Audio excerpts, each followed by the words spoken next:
I was attacked outside of a restaurant and stabbed 4 times back in Ohio. That's worse than mine. So I just wish I could open carry and protect myself more effectively. That's why I feel like the other side's agenda kind of put me in harm's way.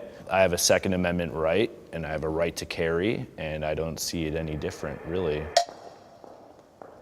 Well, personally, I'm not a person who believes that we need to get rid of the Second Amendment. I think that's a false stereotype that's propagated upon all of us. Yes. If I'm with my children and I'm by myself or whatever the case, and I'm being stabbed, bet your bottom dollar, if I have a gun, I'm going to use it, but I'm not going to use a gun on someone just because they're in my way or I feel threatened or the idea of them or, you know, I'm not, but that's what's happening. And that's, you know, yours is an exception. And I'm so sorry that happened. But when we see people getting killed, you know, when we see what happened to Trayvon Martin, you know, when we see what's happening in the world, it's because of, you know, as an identity, as a person, because of the color of my skin, I'm a threat to you. I think it's really about gun safety, because we're not about taking away the Second Amendment. We're just about making it safer for people to hold arms or... I'm for background checks. Yeah, for background checks. Background checks completely. I didn't step forward because has the agenda, the other side's agenda, personally harmed you.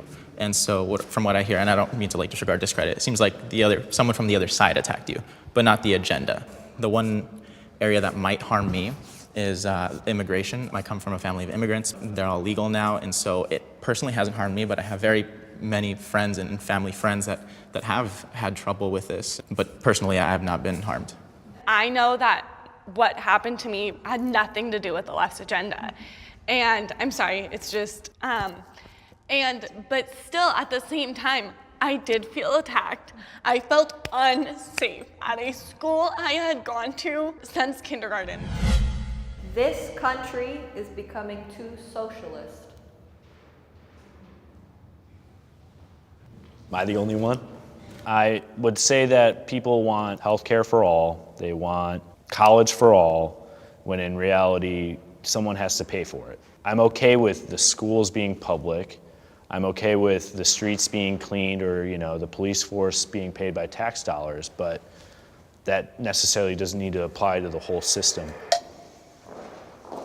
I think people want socialism, but the country certainly is not socialist, and it never will be. Yeah, the country, I think that just like millennials, though, I would say a large portion want it. And as a millennial, I'm just going to say, I don't like to put the labels on things. I don't want to say we want a socialist society. We want a society where we have access to opportunities regardless of party, regardless of race. Yep. When the Affordable Care Act was implemented, you know, I immediately saw that I was paying more out of pocket. All of a sudden, there's this co-insurance I got to pay for. No one likes paying more money, but I understood the reason why. I understood that it benefited people that are less fortunate. More than likely, and this is just my opinion, that Republicans are often, you know, what benefits me as an individual versus society as a whole. No.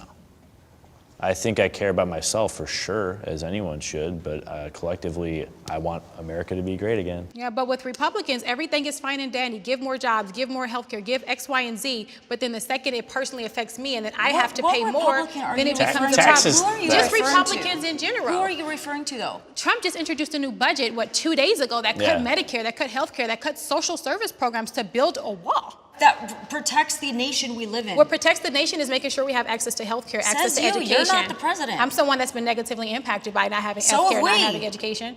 We all have. We all have been negatively impacted. You've been negatively impacted by someone that crossed the border illegally? Yes, My sister has, yeah. Someone tried to break into her apartment. And you knew he was undocumented for a Yeah, fact. because he worked at her job along with many of the illegal aliens that worked in her company. Consistently, she was being sexually abused.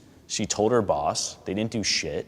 And then finally, he got so drunk or whatever, he followed her home and he tried to break into her apartment. Those things do happen, but it's not an immigration problem. It's a problem. You don't think that's an immigration I have nothing wrong with immigration. It's not a problem for all. Healthcare is a problem for all. If you have a good job or you have a job, you should be allotted healthcare from the business, okay?